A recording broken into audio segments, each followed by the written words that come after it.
ger kalau bahasa kita ya. Ulam, ya anak muda. Ini u'allimuka kalimatin. Aku mengajarkan kepadamu beberapa kalimat, beberapa kata.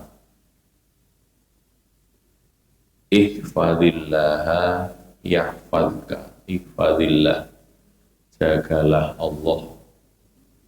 Yahfadka, dia akan menjagamu. Ihfadillaha, jagalah Allah. Tajidhu tujahaka. Tajidhu, kamu dapati dia. Engkau dapati dia Allah, tujahaka, di hadapanmu. Wa idza sa'alta fas'alillah.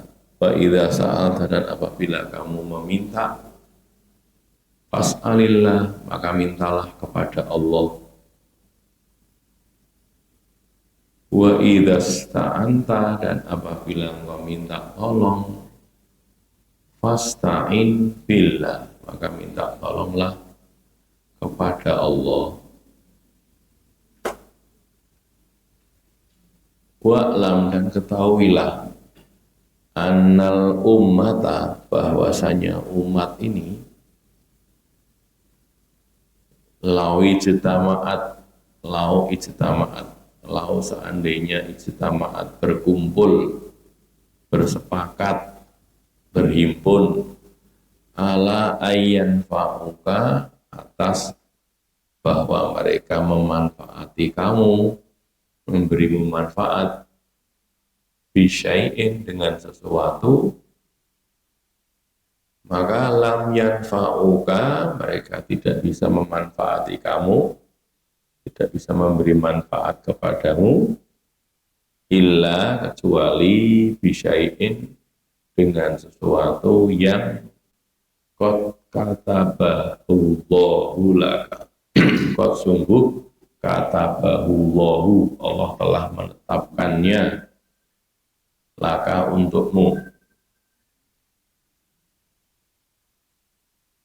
Walau ijtama'u, dan kalaulah mereka itu bersepakat, berkumpul, ala ayyadurruka, untuk memadoroti kamu, menimpakan madorot terhadap kamu, bisyai'in, dengan sesuatu, maka lam yadurruka, mereka tidak bisa memadoroti kamu, illa bisyai'in, kecuali dengan sesuatu yang qad katabahullahu alaika, Allah sudah menetapkannya atas kamu, sudah ditetapkan untuk menimpa kamu. Rufi'atil aqlam, sudah diangkat al-aqlam, pena-pena.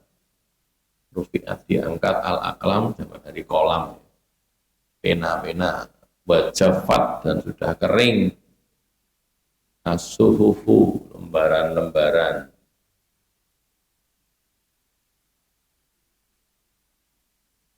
Rawahu Tirmidhiyu,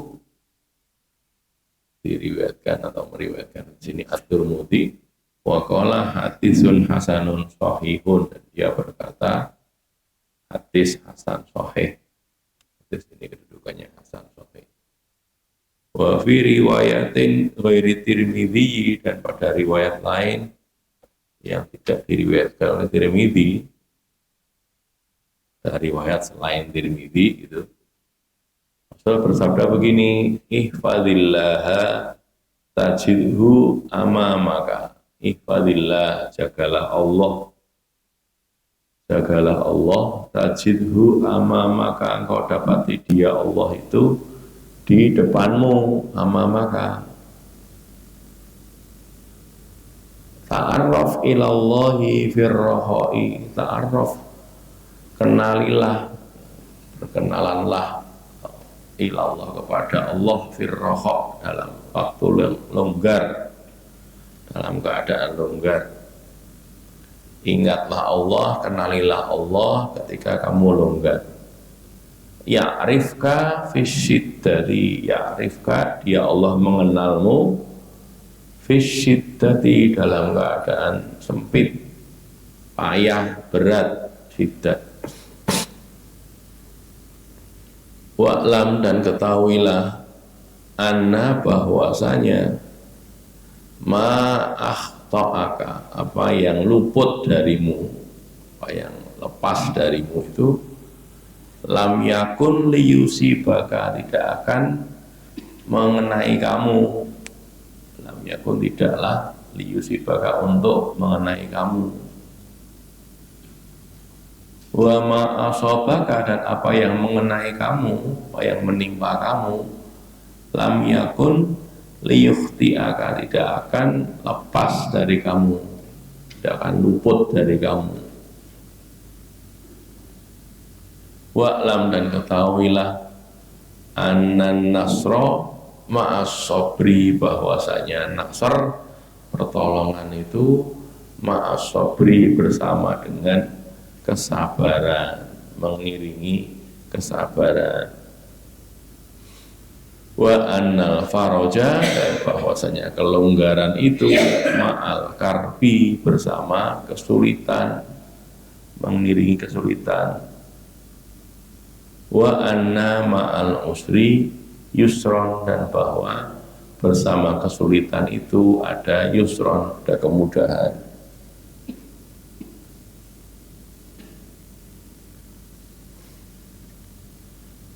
Agak panjang hadisnya nih. Jadi ini Abdullah bin Abbas itu sedang bersama Nabi lalu dinasihati, ya ulam, masih kecil ya, enak, cah cilik, le, ger, gitu ya. Tak ajari beberapa omongan ya, itu diajari oleh Nabi. Hadis ke-19 dari Al-Arba'in An-Nawawiyah adalah hadis Abdullah bin Abbas atau Ibnu Abbas radhiyallahu anhuma. Hadis ini termaktub dalam surat Sunan At-Tirmidzi, kitab Sifatul Qiyamah Warraqaiq wal Wara', hadis ke-2516 berderajat sahih menurut Al-Albani. Ada juga di Musnad Ahmad, Musnad Abu Ya'la dan Mustadrak ala Sahihain. Setidaknya itu ya, ada beberapa yang lain tapi nggak saya tuliskan di sini. Ini yang hadis itu yang agak terkenal, kita kalau yang terkenal saja ya.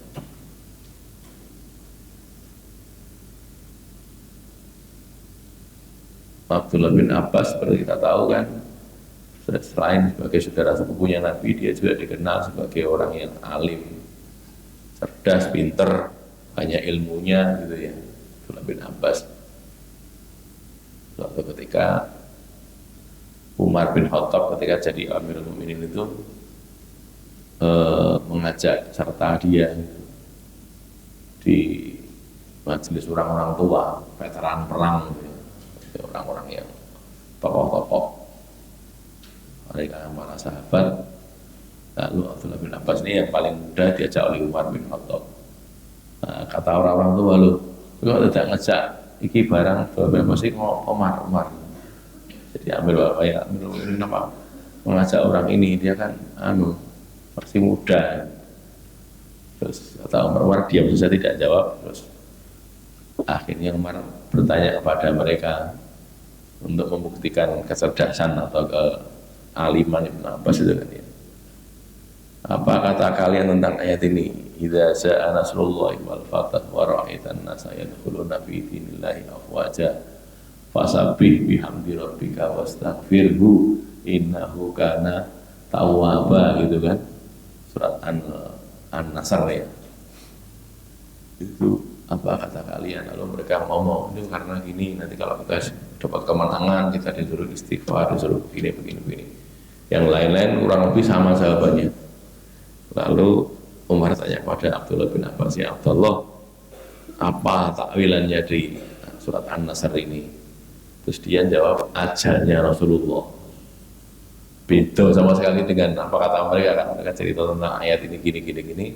Kata Abdullah bin Abbas, itu adalah ajalnya Rasulullah, pemberitahuan dari Allah akan kematian atau akan kewafatan Rasulullah Sallallahu Alaihi Wasallam. Kenapa? Karena di sini disebutkan kan, idza jaa nasrullahi wal fath wa ra'aitan nasa yadkhuluna fi dinillahi afwaja. ketika datang pertolongan Allah dan kenangan. Dan kamu lihat orang-orang itu datang berbondong-bondong masuk Islam. Nah, Nabi tugasnya menyampaikan risalah. Orang itu datang masuk Islam bukan satu orang, dua orang, satu suku, satu kota gitu, masuk Islam kabeh. Maka kata Ibnu bin Abbas, ini kalau sudah begini ini Rasul nanti akan selesai tugasnya. Rasul itu utusan, namanya saya Rasul ya, Rasul itu kan artinya utusan. Utusan tugasnya rampung, ditarik sih, kan gitu. Artinya akan meninggal, betul kan? Sejak turun ayat itu, surat itu, kemudian sekitar 3 bulan sudah itu atau beberapa puluh hari sudah itu Rasul wafat.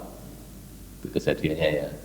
Lalu mereka baru tahu ini Ibnu Abbas ini bukan orang sembarangan, cah cilik ini pinter ini kan gitu ya. Nah ini juga sama.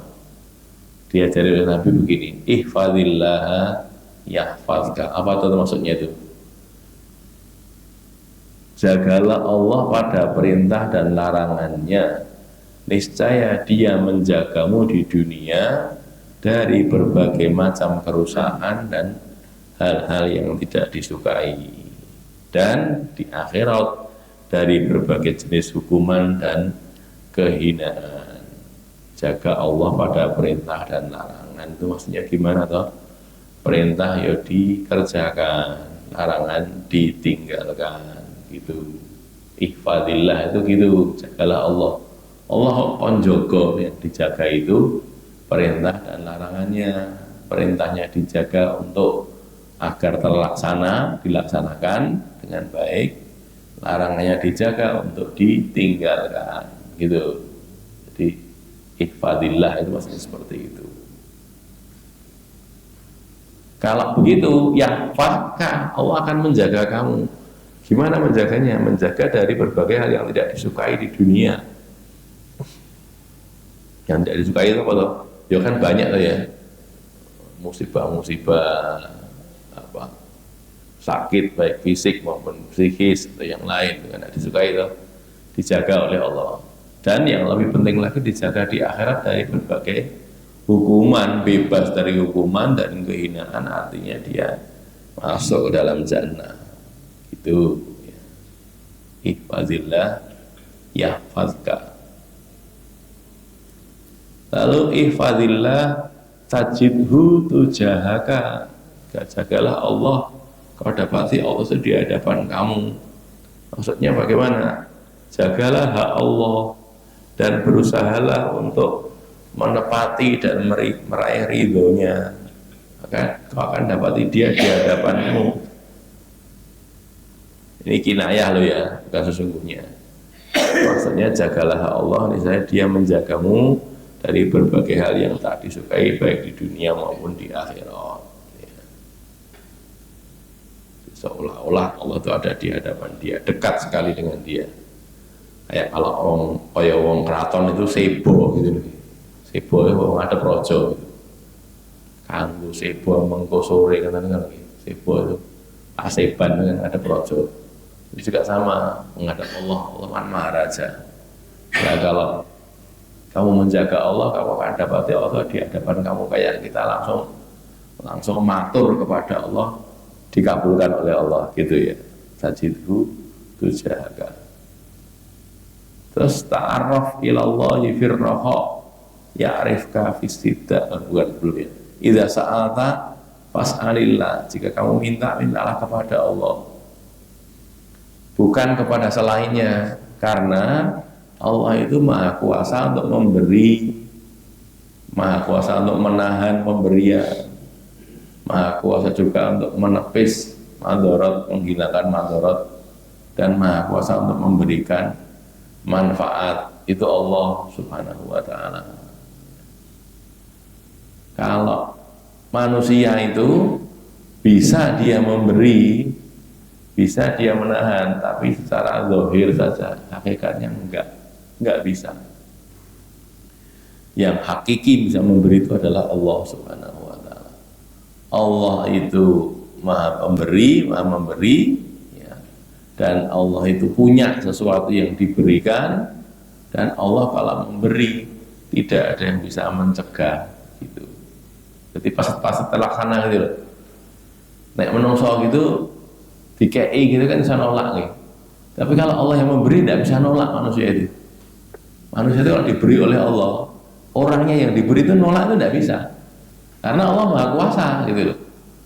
Kan kalau Allah memberi lalu orangnya nolak bisa, berarti kan tidak Maha Kuasa Allah itu. Kan gitu loh. Sekarang rembuk mau nih. Orang yang ditakdirkan kaya itu ora iso, melarat ora iso. Miskin tidak bisa. Karena Allah menakdirkan dia kaya gitu. Sudah nolak-nolak terus ogahnya mau gawe ya tetap saja datang kepada dia gitu. Karena Allah Maha Kuasa. Allah takdirkan dia jadi kaya ya gitu. Ono lah itu, jalannya itu ada saja. Jadi walaupun dia nolak-nolak tetap sampai kepada dia. Begitu ya. Itu menunjukkan Allah itu Maha Kuasa. Demikian juga kalau Allah menahan. Lambok orang saat dunia itu berusaha memberi manfaat atau memberikan sesuatu.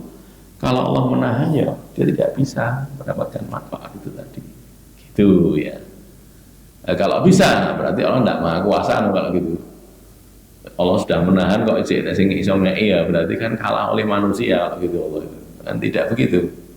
Maka Allah Maha Kuasa baik memberi maupun menahan, baik menepis madarat maupun memberikan manfaat. Lalu wa idza sta'anta fasta'in billah. Kalau minta tolong itu minta tolongnya kepada Allah. Minta tolong kepada Allah untuk menaatinya dan untuk melakukan apa saja urusan dunia dan akhirat. Karena dialah yang pantas dimintai pertolongan dan dijadikan tujuan kepasrahan, ketawakalan. Tujuan tawakalnya kepada Allah itu. Minta tolongnya kepada Allah. Nah, kepada manusia, kadang-kadang manusia itu iso nulung wegah nolong nggak ada tanya. Iso jangan nulung ini wegah.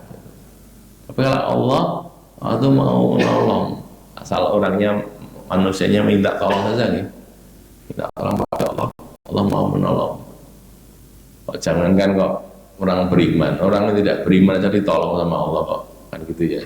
Dalam keadaan tertentu bisa diselamatkan oleh Allah. Apalagi orang yang beriman minta tolongnya kepada Allah saja. Terus kalau manusia, mungkin dia bisa menolong, mungkin dia mau menolong, tapi mungkin tidak terlaksana pertolongan itu. Orang tenggelam di air ya, air banjir itu. Sing nulungnya enek ada, orang itu mau nolong, ada orang nolong. Sudah tandang gitu, sudah tandang gawe. Melemparkan tali kah atau mengulurkan galah dipegangi atau menolong diuncali sesuatu yang bisa untuk mengapung itu, alat pengapung dan yang lain itu biar dia tidak tenggelam bisa. Tapi apakah itu terlaksana? Belum tentu gitu. Mencari tali kalau tekan gone gitu, atau mencari tali ini ucul tidak tertangkap bisa melempari galah atau uluri galah mau nangkap galah enggak bisa lepas dan sebagainya itu. Yang lain lagi masih terhalang oleh hal yang lain. Itu kalau orang manusia mau menolong manusia yang lain. Tapi kalau Allah tidak, kalau Allah menolong tidak ada yang bisa menghalangi. Semua manfaat yang didapatkan orang pada hakikatnya merupakan pemberian Allah semata-mata. Kita dapat manfaat gitu itu karena dari Allah Ta'ala bisa dapatnya manfaat. Ilmu juga gitu nih. Ilmu itu kan sesuatu yang bermanfaat, ilmu yang bermanfaat. Bisa oleh ilmu gitu ya karena Allah. Maka sebelum belajar kita berdoa dulu, minta ilmu kepada Allah.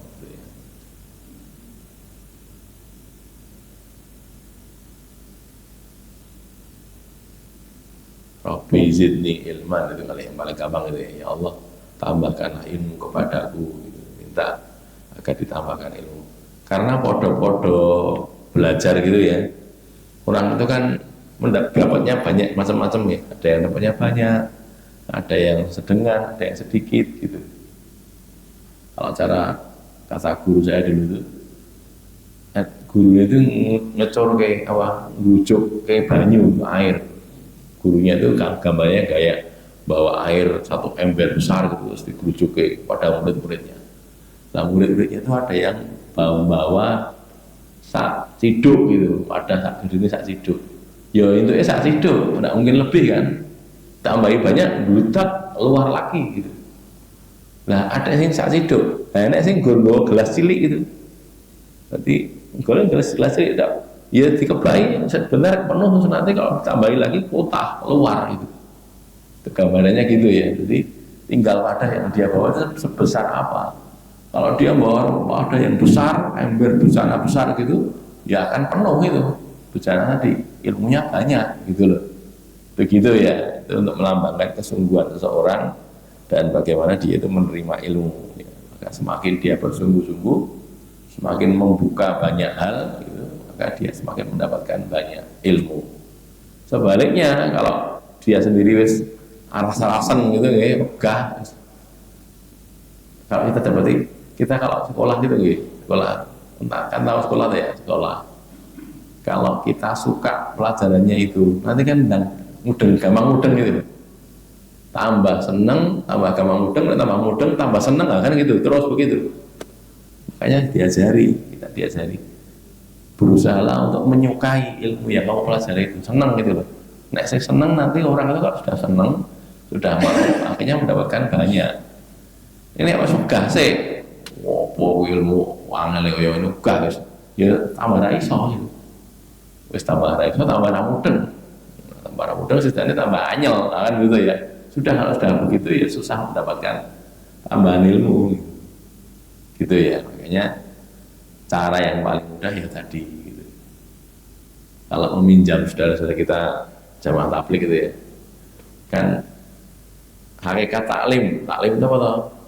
Taklim itu menurut mereka memasukkan nur kalamullah dan nur sabda Rasulullah ke dalam hati.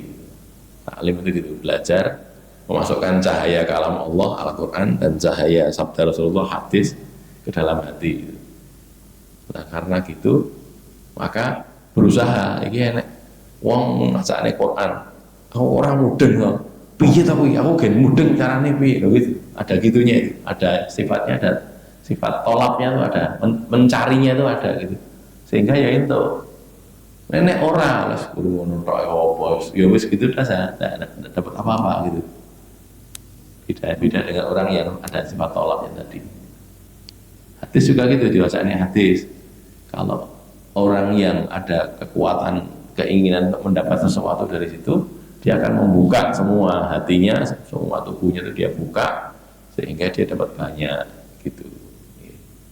Kembali ke sini, manfaat didapatkan pada hakikatnya merupakan pemberian Allah semata-mata. Sebaliknya, seluruh madorot yang menimpa orang pada hakikatnya adalah madorot yang ditetapkan Allah atas dirinya, bukan karena jane meh kena kono ning kok dadi kena aku gitu. Itu tidak begitu. Memang takdirnya kena kita gitu loh. Takdirnya kena kita. Misalnya apa sakit gitu, sakit adalah sakit. Apa namanya?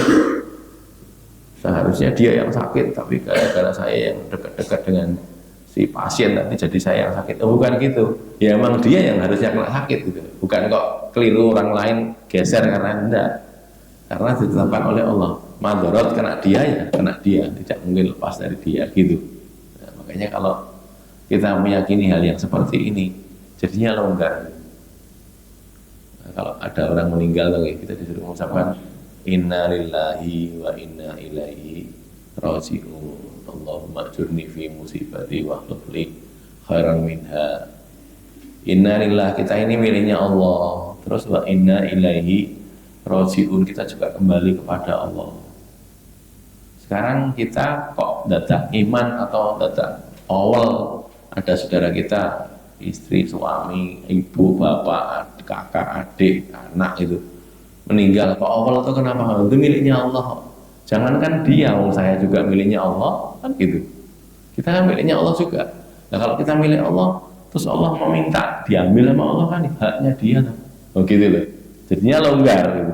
Kalau bisa begitu kan longgar. Nah mungkin kagungan Gusti Allah dikersakane dening Allah ditimbali ya ikut balik gitu. Begitu ya. Kalau bisa begitu kita jadinya longgar, tidak ngeresuloh, tidak menggerutu, tidak apa, kehilangan orang begitu, kehilangan barang juga begitu, bisa longgar. Kenapa? Karena toh itu miliknya Allah. Sebanyak apapun makhluk dan sekuat apapun mereka tidak akan bisa memberi manfaat kepada seseorang atau menepis mudarat darinya bila tidak diizinkan oleh Allah. Ya, bisanya begitu tuh kalau diizinkan oleh Allah saja. Hakikat loh ya. Kalau dohir bisa, dohir. Tapi hakikatnya tidak bisa. Banyak apapun, sekuat apapun orang. Qadha sudah ditetapkan oleh Allah, itu tidak akan berubah kecuali bila Allah menghendaki untuk mengubahnya. Karena ada qadha, ada qadar tuh ya. Qadha itu ketetapan yang belum terjadi, itu qadha. Kalau yang terjadi namanya qadar, takdir. Qadha masih bisa berubah, masih bisa berubah. Kalau Allah menghendaki mengubah bisa. Salah satunya yang sering dibacakan itu kan ya, la taruddul qadha'a illa du'a itu. Tidak menolak qadha, tidak ada yang bisa menolak qadha kecuali doa. Jadi wong donga itu bisa mengubah qadha kalau Allah berkenan ya, berkenan untuk mengubahnya begitu. Kalau qadha nek qadar takdir itu tidak mungkin diubah, mesti kejadian. Sudah kejadian hari ini dia dapat apa kebaikan begini, hari ini dia dapat keburukan begini, sudah kejadian kan tidak bisa diubah saya. Tapi kalau masih ketetapan yang tertulis itu belum terjadi, masih bisa berubah. Maka kalau qadha-nya masih bisa berubah, tapi kalau qadar, takdir sudah tidak bisa diubah lagi. Apabila pada waktu lapang, kaya, sehat, longgar, makhluk itu berzikir mengingat Allah. Ta'arraf ilallahi firraha ya'rifka fi syiddah, maka Allah pasti menolong dia pada saat sempit, miskin, sakit, terhimpit gitu. Maka ketika longgar, ingatlah Allah. Jangan lupa daratan kata orang ya. Orang wis longgar terus lali apa-apa. Jangan begitu. Ingatlah Allah. Karena kalau kamu mengingat Allah, nanti Allah akan mengingat kamu, menolong kamu ketika kamu dalam keadaan terdesak, sempit gitu. Ta'arraf ilallahi firraha'i ya'rifka fi syiddah. Terus semua yang ditetapkan Allah luput dari kita, tetapannya itu tidak kena kita, itu tidak akan mengenai kita. Dan semua yang ditetapkan Allah mengenai kita, itu tidak akan luput dari kita. Tetapannya begitu. Masalah jodoh juga gitu ya, jodoh. Masalah lagi rezeki juga gitu. Rezeki jodoh dan sebagainya itu sudah tetapannya. Orang berusaha iya. Loh, kok berusaha ngapa tidak berusaha kok usaha enggak itu berusaha, tapi ketetapannya Allah yang tetapkan, Allah yang bagi-bagi gitu. Kadang-kadang usahanya keras dapatnya sedikit, usahanya enteng dapatnya banyak, bisa jadi gitu. Sudah waktunya azan. Oke, baik, saya kira cukup ya. Ada pertanyaan barangkali sebelum kita akhiri? Cukup ya. Qul qouli hadza astaghfirullah li wa lakum. Alhamdulillahi rabbil alamin.